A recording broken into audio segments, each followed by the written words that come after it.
আপনারা হয়তো এই ব্যাপারটি জানেন না, কোরআনের ভেতরে যে বিধান নিয়ে অন্য যে কোনো বিধানের চাইতে সবচাইতে বেশি আলোচনা করা হয়েছে সেটা কিন্তু ইবাদতের বিধান না, বরং মানুষের লেনদেন বিষয়ক ব্যাপার, মুআমালাত নিয়ে বেশি আলোচনা করা হয়েছে। আর তার মধ্যেও সবচাইতে বেশি আলোচিত হয়েছে তালাকের বিধান নিয়ে। সমস্ত কোরআনে আল্লাহ তালাক ছাড়া আর কোনো বিধান নিয়ে এতটা বিস্তারিত আলোচনা করেননি। কোনটা? তালাক। কেউ যদি জিজ্ঞেস করে, আচ্ছা সুখী দাম্পত্য জীবন নিয়ে কোরআন কি বলে, হয়তো দুটো আয়াত পাবেন। আবার যদি জিজ্ঞেস করে তালাক নিয়ে কোরআন কি বলে, কয়েক পৃষ্ঠা আলোচনা খুঁজে পাবেন। তার উপর একটি সূরার নামই তালাক। এছাড়া আরও আছে। কেন কেন আল্লাহ টিকটকের মতো দাম্পত্য সম্পর্ক নিয়ে এত এত পরামর্শ দেন না? সব জায়গায় সম্পর্কে হিকমার ছড়াছড়ি হয়ে আছে। দুনিয়ার সমস্ত আবুজাহালরা দাম্পত্য সম্পর্ক নিয়ে পরামর্শ দিচ্ছেই, অথচ কোরআন এই বিষয়ে চুপ, অল্প একটু বলেছে শুধু। একটি আলোচনা এসেছে সূরাত রুমে, আর অন্য আরেকটি এসেছে সূরাত বাকারাতে রমজান মাসের আলোচনার সময়ে, একটুখানি এখানে সেখানে করে এভাবে। কিন্তু দাম্পত্য আলোচনার বিশাল অংশ তালাক কেন্দ্রিক। ইয়া আল্লাহ! কেন জানেন? কারণটা হলো এই মূলনীতি। আল্লাহ বলেছেন, ওয়ায়ুআল্লিমুকুম মা লাম তাকুনু তা'লামুন। আল্লাহ তোমাদের তা শিক্ষা দেন যা তোমরা নিজেরা কখনোই শিখতে পারতে না। এর মানে হলো আল্লাহ জানেন যে মানুষ কিভাবে ভালো সম্পর্ক করতে হয় সেটা জানে। বাহির থেকে ভালো দাম্পত্য সম্পর্ক শেখানোর প্রয়োজন নেই মানুষের, সেটা জানে। কিন্তু মানুষ যেটা জানতে পারবে না তা হলো কিভাবে শান্তিপূর্ণ তালাকে যেতে হয়। সেটা আপনারা জানতে পারতেন না। সবকিছু ভালো রাখাটা জানেন কিভাবে, কিন্তু অবস্থা খারাপ হয়ে গেলে কিভাবে সামলাবেন সেটা আপনারা জানতে পারতেন না। সেটা তোমরা নিজেরা বের করতে পারতে না। তাই আমি তোমাদের বিস্তারিতভাবে ব্যাখ্যা করে দিচ্ছি। আর তাই আল্লাহ প্রচুর বিস্তারিত আলোচনা করে দিচ্ছেন যে তালাকের পর কি কি হওয়া উচিত। বিষয়গুলো হচ্ছে, এগুলোকে আপনি সহজেই তালাকের বিধান বলতে পারেন। তাহলে কোরআনের এই অংশটি হচ্ছে কিতাব, তাই না? এটা হলো কিতাব। আমরা এর কিছুটা দেখব, পুরো বিষয়টা দেখা সম্ভব না, কারণ বিশাল বড় আলোচনা, ভয়ানক বড় বিষয়টা। আমি আপনাদের এই বিষয়ের শুধু ছোট্ট একটা অংশ দেখাবো। আত-তালাকু মাররাতান, এটা একেবারে সম্পূর্ণ বিস্তারিত তাফসীর না, শুধু হালকা আলোচনা। যখন একজন নারী আর পুরুষ বিবাহ বন্ধনে আবদ্ধ আছে, তখন স্বামী চাইলে তার স্ত্রীর প্রতি তালাক উচ্চারণ করে আবার ফিরিয়ে নিতে পারবে, শুধু দুইবার। মানে শুধু দুইটি ঘটনার সময়ে সে তাকে ফিরিয়ে নিতে পারবে। আজকাল তো মানুষ তালাককে হাস্যকর বানিয়ে ফেলেছে, বলছে তালাক তালাক তালাক তালাক তালাক তালাক তালাক তালাক। কি করবি তুই এখন? এরপর 2 ঘন্টা পর আবার, আরে আমি তো মন থেকে বলিনি, এটা হবে না, একটা মুফতি খুঁজে দেখি। এমনটাই না? কারণ হাসি ঠাট্টার ব্যাপার হয়ে গেছে যেন। এভাবে করার ফলে আল্লাহর আয়াতকে কি হাস্যকর ব্যাপার বানানো হলো না? এর চাইতে অদ্ভুত ব্যাপার কি জানেন? আমি জানি না এটা শুধু পাকিস্তানিদের বেলাতেই কিনা, কিন্তু লোকজন আমাকে বলেছে যে 3 বার না বললে তালাক পতিত হয়ই না। কে বলেছে এমন কথা? কোন বইতে পেয়েছেন? কমিক বই থেকে ইসলাম শিখেছেন নাকি আপনি? এসব পাগলামি নাকি? আল্লাহ বলেছেন প্রত্যাহারযোগ্য, প্রত্যাবর্তনযোগ্য ঘটতে পারে শুধু 2 বার। আপনি সম্পর্ক ভেঙে দিতে পারেন, এরপর প্রত্যাহার করতে পারেন শুধুমাত্র 2 বার। এরপর কি বলছে মনোযোগ দিয়ে শুনুন। ফা ইমসাকু মারুফিন। এমনটা যদি হয়, অর্থাৎ সেই 2 বারের কোনো একবার এমন হলো যে তোমাকে তালাক এমন বলেছে, এরপর সেটা নিয়ে চিন্তা ভাবনা করে যদি ঠিক করে যে তারা আবার মিলেমিশে যাবে, তখন সেক্ষেত্রে আল্লাহ বলেছেন তাকে ফিরিয়ে নাও, বিবাহ ধরে রাখো, কিন্তু সুন্দরভাবে টিকিয়ে রাখো, ভদ্র সভ্যভাবে সেটা রাখো, সুন্দরভাবে সম্পর্ক রাখো। এখন এই যে স্ত্রীকে উত্তমভাবে ধরে রাখো, এই কথাটার ব্যাপারে বলুন তো, এটা শুনে কি বিধান মনে হচ্ছে নাকি হিকমা? বিধানের ঠিক পরেই আল্লাহ কোন দিকে চলে এলেন? প্রজ্ঞা। কারণ আমি তো মাপতে পারবো না যে তাকে কি ভালো উদ্দেশ্যে সুন্দরভাবে ফিরিয়ে নিচ্ছি নাকি না। এটা কোনো বিচারকও মেপে দেখতে পারবেন না, সরাসরি কেউই পারবেন না। আও তাসরিহু বিইহসানিন, অথবা সুন্দরভাবে ছেড়ে দাও। আল্লাহ বলছেন কিভাবে ছাড়ো? সুন্দরভাবে। কোরআন এটা বলেছে, কোরআনে এভাবে বলছে। আপনারা তো জানেন যে বিবাহ বিচ্ছেদ হবার সময়ে পরিস্থিতি খুবই বাজে হয়ে যায়। এখন আল্লাহ আমাদের বলছেন, শোনো, তোমরা জানো না এরকম পরিস্থিতি কিভাবে সামাল দিতে হয়, আমি তোমাদের বলছি। যেভাবেই পারো তাকে সুন্দরভাবে বিদায় দাও। কিভাবে করো? সুন্দরভাবে। অনেক সময় এরকম অবস্থাও হয় যে একজন আল্লাহকে ভয় করে বলে যে আমি সুন্দরভাবে সবকিছু শেষ করতে চাচ্ছি, কিন্তু অন্যজন বলছে হে দেখাচ্ছি তোকে সুন্দর, তাই না? আও তাসরিহু বিইহসানিন। এরপর আল্লাহ বলছেন ওয়ালা ইয়াহিল্লু লাকুম আন তাখুযু মিম্মা আতাইতুমুহুন্না শাইআন। এখন আল্লাহ পুরুষদের উদ্দেশ্যে কথা বলছেন। তিনি বলছেন তোমাদের জন্য তাদের কাছে দেয়া কোনো কিছু ফিরিয়ে নেওয়া হালাল নয়।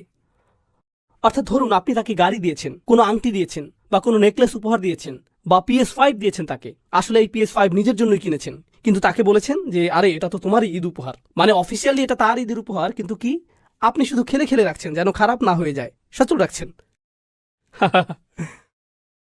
তো আপনি যদি তাকে কিছু দিয়ে থাকেন, আল্লাহ বলছেন যে তালাকের পর সেই জিনিস ফিরিয়ে নেওয়া আপনার জন্য হালাল হবে না। ঠিক আছে? এরপর ওয়ালা আইয়া খাফা আল্লাহ ইউকিমা হুদুদাল্লাহ, কিন্তু যদি তারা উভয় আশঙ্কা করে যে তারা আল্লাহর নির্ধারিত সীমারেখা রক্ষা করে চলতে পারবে না, তাহলে অন্য ব্যবস্থা। ফাইন খিফতুম আল্লাহ ইউকিমা হুদুদাল্লাহ, আর তোমরা যদি ভয় পাও যে আল্লাহর আইন মেনে চলতে পারবে না, ফালা জুনাহা আলাইহিমা ফি মাফতাদাত বিহি, তবে স্ত্রী যদি নিজ থেকে কোনো কিছু ফিরিয়ে দেয় তবে তাতে উভয়ের কোনো দোষ নেই। মূলত যা বলা হচ্ছে তা হলো, এখানে কিন্তু খুবই সংক্ষেপে আলোচনা করছি, যে ধরুন স্ত্রী আসলেই বিচ্ছেদ করতে চাচ্ছে, কিন্তু ওদিকে স্বামী তাকে ছাড়তে চায় না। এখন স্ত্রী বলছে, আচ্ছা যাও, PS5টা তুমি নিয়ে নাও, আমাকে যেতে দাও, ঠিক আছে, আমি আর থাকতে চাই না, PS5টা রাখো। আল্লাহ বলছেন তার নিজের জিনিস যা কিছু, তা থেকে কিছু ফিরিয়ে দিলে সমস্যা নেই। স্ত্রী হয়তো ভাবছে এটা দিয়ে দিলে হয়তো ছেড়ে যেতে আমার জন্য সহজ হবে, ঠিক আছে, তাহলে এখানে যেন সেই স্ত্রী এক প্রকার মুক্তিপণ দিচ্ছে, একটুখানি হলেও। স্বামী কিন্তু তাকে এসবে জোর করেনি। আল্লাহ বলছেন যে এটা করলে যদি তুমি তার থেকে চলে যেতে পারো, তবে সেটা ফিরিয়ে দিলে কোনো সমস্যা নেই, সেটা তোমার জন্য হালাল হবে। কারণ আল্লাহ তো আগেই বলেছেন যে কিছু ফিরিয়ে নেওয়া স্বামীর জন্য হালাল নয়, কিন্তু এখন বলছেন যে ফিরিয়ে নেওয়া তো হারাম, কিন্তু স্বেচ্ছায় স্ত্রী কিছু ফিরিয়ে দিলে যদি বিচ্ছেদ সুন্দর হয় তবে তাই করো। ফি মাফতাদাত বিহি তিলকা হুদুদুল্লাহ ফালা তা'তাদুহা, এগুলো আল্লাহর দেয়া সীমারেখা, অতএব সেটা অতিক্রম করো না। ওমাইয়া তা'আদ্দা হুদুদাল্লাহ, যে কেউ আল্লাহর দেয়া সীমা অতিক্রম করবে, ফাউলাইকা হুমুজ যালিমুন, তাহলে তারাই জুলুমকারীদের অন্তর্ভুক্ত হয়ে যাবে। ফাইন তাল্লাকাহা, সে যদি তৃতীয়বারের মতো তালাক দেয়, অর্থাৎ দুবার তালাকের কথা ইতিমধ্যে চলে এসেছে, এখন তৃতীয়বার, ফালা তাহিল্লু লাহু মিন বাদ, তাহলে সেই নারী তার জন্য আর হালাল থাকবে না, তারা চাইলেও আবার একত্র হতে পারবে না, সম্ভব না। মিমবাদ, এরপর হতে, হাত্তা তানকিহা যাওজান গায়রাহ, যতক্ষণ না পর্যন্ত সেই নারী অন্য কারো সাথে বিবাহ বন্ধনে আবদ্ধ হয়, তো সে তার সাথে আর থাকতে পারবে না। জুবাইরের চান্স শেষ। এখানে জুবাইর থাকলে দুঃখিত, শুধু উদাহরণ হিসেবে বললাম। তো সেই মহিলা করিমকে বিয়ে করে দেখলো সে অন্যরকম, সে এক্সবক্স পছন্দ করে, PS ভালো লাগে না, এরকম কিছু হলো, সম্পর্ক টিকলো না, তার সাথেও মেয়েটা তালাক হয়ে গেল। ঠিক আছে? তো তালাকের পর সেই মেয়ে হয়তো জুবাইরকে কিছুদিন পর মেসেজ করলো, কি খবর, কি করছো? জুবাইর অবাক হয়ে জিজ্ঞেস করলো, আমার সাথে কি কথা, তুমি না বিবাহিত? আমি আর বিবাহিত না, হি হি হি। তখন জুবাইর যদি বলে, আচ্ছা চলো আবার চেষ্টা করি, তখন সেটা ঠিক আছে, তখন তারা একে অপরের কাছে ফিরে গেলে সেটা ঠিক আছে। মানে 3 তালাকের পর মেয়েটার যদি অন্য কোথাও বিয়ে হয়, সেটা না টিকলে তখন সে ফিরে যেতে পারবে প্রথম স্বামীর কাছে, নইলে যাবে না। আচ্ছা বলুন তো এর পেছনে হিকমা কি? ধরুন কোনো স্বামী স্ত্রীকে বলল, তোমাকে আমি চাই না আর, তোমাকে তালাক। একটু পর, না না আমি আসলে মন থেকে বলিনি, তালাক না। মেয়েটা ফিরে আসলো 2 মাস পর আবার, আরে তোমাকে ভালো লাগে না একদম, তাকে আবার বের করে দিল, আবারও ফিরিয়ে নিল। এরপর তৃতীয়বার যদি এমন হয়, তখন এই মহিলার সাথে আর খেলা চলবে না, তৃতীয়বারই হলো শেষবার। এখন এই লোককে এই কষ্টে জীবন পার করতে হবে যে সেই মেয়েটা অন্য কারোর সাথে ছিল, কারণ সে তার যথাযথ মূল্যায়ন করেনি। তো আপনি যদি আসলেই তাকে ফিরে পেতে চান, তাকে নিজের মতো জীবন পরিচালনা করতে দিতে হবে। তার অন্য কোথাও বিয়ে হয়ে গেলে, সেটা কাজ না করলে, তারপর সে আপনাকে যদি চায়, তখন হয়তো আপনি তাকে ফিরে পেতে পারেন। তো এখানে আল্লাহ এটাই শেখাচ্ছেন যে তালাকের বিষয়টিকে এত হালকাভাবে নেবেন না, ঠিক আছে, কারণ বিয়ে একটা পবিত্র সম্পর্ক। যাই হোক, তো ফালা জুনাহা আলাইহিমা আইয়া তারাজা, এতে কোনো ক্ষতি নেই যদি তারা পুনরায় মিলিত হতে চায়। ইনজান্না ইউকিমা হুদুদাল্লাহ, যদি তাদের আস্থা থাকে যে তারা আল্লাহর সীমা বিধান মেনে চলতে পারবে। অতিলকা হুদুদুল্লাহ, এগুলো হলো আল্লাহর দেয়া সীমা, ইউবাইয়িনুহা লিকওমি ইয়ালামুন, যারা আসলেই জানতে চায় তাদের জন্য তিনি স্পষ্ট করে দেন। ওয়া ইযা তাল্লাকতুমুন নিসা, আর যখন তোমরা স্ত্রীকে তালাক দেবে, যখন তোমরা নারীদেরকে তালাক দেবে, অর্থাৎ প্রথম তালাকের কথা বলছে, যেটার পর ফিরিয়ে নেওয়া যায়, ফাবালাগনা আজালাহুন্না, আর তাদের ইদ্যুৎকালও শেষ হয়ে আসছে, কারণ তালাকের পর 3 মাসিকের সময় থাকে, 3 মাসিকের আগে তাকে আপনি চাইলে ফিরে নিতে পারবেন। তো সে তৃতীয় পিরিয়ডের কাছে চলে এসেছে, সেই ছেলেটাও জানে যে সময় ঘনিয়ে আসছে, আর 2-1 দিন মাত্র, অথবা মাত্র 24 ঘন্টা। ফামসিকুহুন্না বিমা'রুফিন, মানে তাদের ইদ্যুৎকাল পূরণ হবে এমন সময় চলে আসলে, হয় তুমি তাকে ফিরিয়ে নেবে, কিন্তু সম্মানের সাথে ফিরিয়ে নিতে হবে, বিমা'রুফিন, আও সাররিহুহুন্না বিমা'রুফিন, অথবা সম্মানের সাথে তাকে ছেড়ে দেবে। এরপর আল্লাহ বলছেন, ওয়ালা তুমসিকুহুন্না দিরারান লিতা'তাদু, আর তার ক্ষতি করার উদ্দেশ্যে তাকে ফিরিয়ে নিও না। এমন নিয়তে তাকে ফিরিয়ে নিতে পারবেন না যে তাকে কষ্ট দেবেন, সীমা অতিক্রম করবেন। মানে যা বোঝাতে যাচ্ছি তা হলো, ধরুন আপনি তাকে খুবই ঘৃণা করেন, এখন সে স্বাধীন হয়ে যাবে এটা সহ্য করতে পারছেন না, তাকে ভালোবাসেন না, শুধু তার উপর প্রভাব খাটাতে পারবেন না এটা পছন্দ হচ্ছে না, তাই তাকে তালাকের অবস্থায় রেখে দিচ্ছেন। তাকে ভালোবাসেন না, সেও জানে না আপনি তাকে ফিরিয়ে নেবেন কিনা। সে আশা করছে সব ঠিক হয়ে যাবে, কিন্তু জানে না আপনার উদ্দেশ্য কত খারাপ। আপনি তো শুধু চান যে সে কষ্ট পাক। তাহলে আপনি কি পুরো 3 মাস অপেক্ষা করবেন? এরপর একদম শেষে এসে বলবেন, না না না, তোমাকে ফিরিয়ে নিতে চাই। এরপর তাকে ফিরিয়ে নেওয়ার পর তার জীবন জাহান্নাম বানিয়ে ফেলবেন। তার সাথে অত্যাচারের এই খেলা শেষ করে কি আবার তাকে বলবেন, যাও তোমাকে আবার তালাক দিলাম? এরপর সে নিজেকে স্বাধীন ভাবা শুরু করবে। সে যখন প্রায় স্বাধীন হয়েই যাবে, অর্থাৎ কত মাস অপেক্ষা করতে হয়? 3 মাস। তাহলে 2.9 মাস শেষে এসে আপনি আবার বললেন, না না, তোমাকে ছাড়া আমি থাকবো না। তাকে আবার ফিরিয়ে নেবেন। এমন কেন করছে এই লোক? তাকে অত্যাচার করতে, কষ্ট দিতে এসব করছে। এই আয়াতের আরেকটা অর্থ হতে পারে, এই স্বামী তার স্ত্রীকে ফিরিয়ে নিতে চায়, কিন্তু তার সাথে ভালোভাবে থাকতে চায় না। হয়তো সে তার সাথে হিংস্র আচরণ করত, মারধর করত, খরচাপাতি দিত না। দিরার তখনও আছে। যদিও এই লোক তাকে ফিরিয়ে নিচ্ছে, কিন্তু সে কোনো সমস্যার সমাধানই করছে না। যদি আগের মতোই খারাপভাবে চলতে থাকো, সীমা অতিক্রম করতে থাকো, তবে তাকে ফিরিয়ে নেবে না। এটাই আল্লাহ বলছেন এই আয়াতে।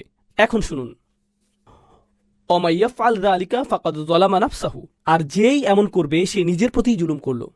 ওয়ালা তাত্তাখিযু আয়াতিল্লাহি হুজুয়া। আর আল্লাহর আয়াতকে কৌতুকের বস্তু বানিয়ে নিও না। আর তোমরা আল্লাহর আয়াতসমূহকে উপহাস রূপে গ্রহণ করো না। আপনারা কি বলতে পারেন একই আয়াতে এই কথা বলাটা কেন জরুরি? এটা জরুরি কারণ আল্লাহ বলছেন এই বিধান যেগুলো আল্লাহ দিয়েছেন এগুলো হচ্ছে আইন, কিতাব। এরপর যখন আল্লাহ বললেন বদ উদ্দেশ্যে তাদের ফিরিয়ে নেবে না, এটা কিতাব নয়, এটা কি? এটা হলো হিকমা। বিধান অনুসারে সে চাইলে স্ত্রীকে সময়ের ভেতর ফিরিয়ে নিতে পারবে, তাই না? হ্যাঁ, এখন সে এটা মন্দ উদ্দেশ্যে করছে নাকি ভালো উদ্দেশ্যে সেটা চেক করার কোনো উপায় আছে? কোনো মুফতি সেটা দেখতে পারবে না।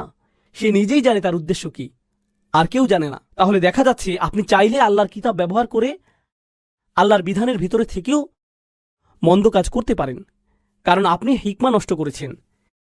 সে ন্যায় বিচার ভঙ্গ করেছে, আর হিকমা কিন্তু ন্যায় বিচারও। এখানকার আইনজীবীরা বলতে পারবেন যে আপনি চাইলে আদালতে কোনো মামলায় আইনগতভাবে জিতে যেতে পারবেন।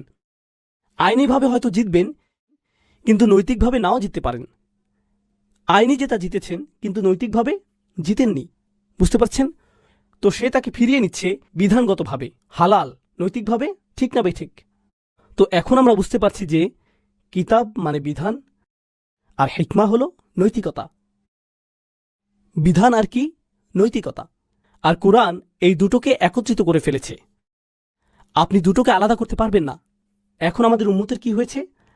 আমরা এই বিধান নিয়ে এতটাই আচ্ছন্ন হয়ে আছি যে বিপরীত আরেক দল বলে বসছে, আর বিধান গোল্লায় যাক, শরীয়ত যায় আসে না আমার কাছে। আমি শুধু কি দেখি? নৈতিকতা। আমি শুধু ভালো মানুষ হয়ে থাকতে চাই, আমি একজন নৈতিক মানুষ। আমরা কিতাব আর হিকমা আলাদা করে ফেলেছি, অথচ কিতাব আর হিকমা থাকবে একত্রে। কিতাব হলো কোরআন, আর হিকমাও হচ্ছে কোরআন। হিকমা শব্দের প্রাচীন অর্থে সেটাও কোরআন। এখন আল্লাহ বলছেন, ওয়ালা তাত্তাখিযু আয়াতিল্লাহি হুজুয়া ওয়াযকুরু নি'মাতাল্লাহি আলাইকুম। তোমাদের উপর আল্লাহর নিয়ামত স্মরণ করো। ওমা আনজালা আলাইকুম মিনাল কিতাব ওয়াল হিকমাতি ইয়াইদুকুম বিহি। আর তা যা তিনি তোমাদের উপর নাজিল করেছেন বিধান ও হিকমা হতে, তোমাদের উপদেশ দেবার জন্য। এসব আয়াতে আমি তোমাদের বিধান দিচ্ছি, আবার একই সাথে এখানে তোমাদের কি দিচ্ছি? আল্লাহ কি বলছেন? হিকমা। দুটোই একত্রে। আমাদের ধর্মের এটা কিন্তু খুব বড় একটা শিক্ষা, বড় একটা শিক্ষা। কিতাব আর হিকমাকে আলাদা করা যায় না। বিধান আর নৈতিকতা আলাদা করতে পারবেন না। কেস স্টাডি হিসেবে একটা উদাহরণ আপনাদেরকে দিচ্ছি। যেমন ধরুন, কোনো স্বামী তার স্ত্রীকে প্রচণ্ড অপছন্দ করে, কিন্তু তাকে তালাকও দেয় না। কোনো দিন তালাক বলেনি। আমাদের দেশে, দক্ষিণ এশিয়াতে তো এটা একেবারেই কমন। দেখা যায় 100 বছর যাবৎ সংসার করে আসছে, অথচ একজন আরেকজনকে 2 চোখে দেখতেই পারে না।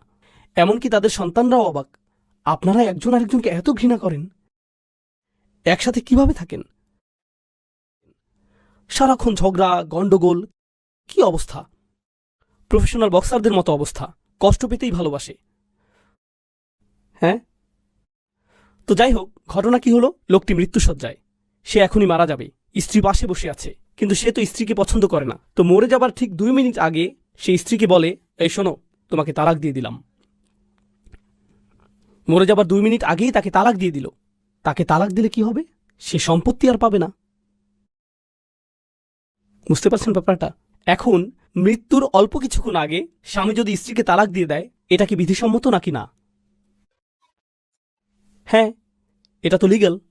নিয়ম অনুসারে সেটা করতে পারবে, মুখে উচ্চারণ করবে, মৃত্যুর পরপরই তা কার্যকর হয়ে যাবে।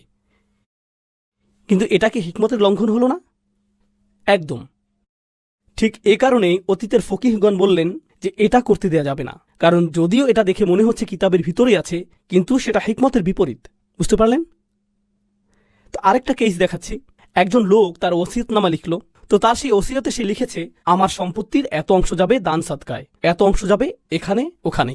এখন উত্তরাধিকার তো নির্দিষ্ট অংশ মেনে ভাগ হয়, আবার ওসিয়তের ব্যাপারও আছে। আপনার সম্পত্তি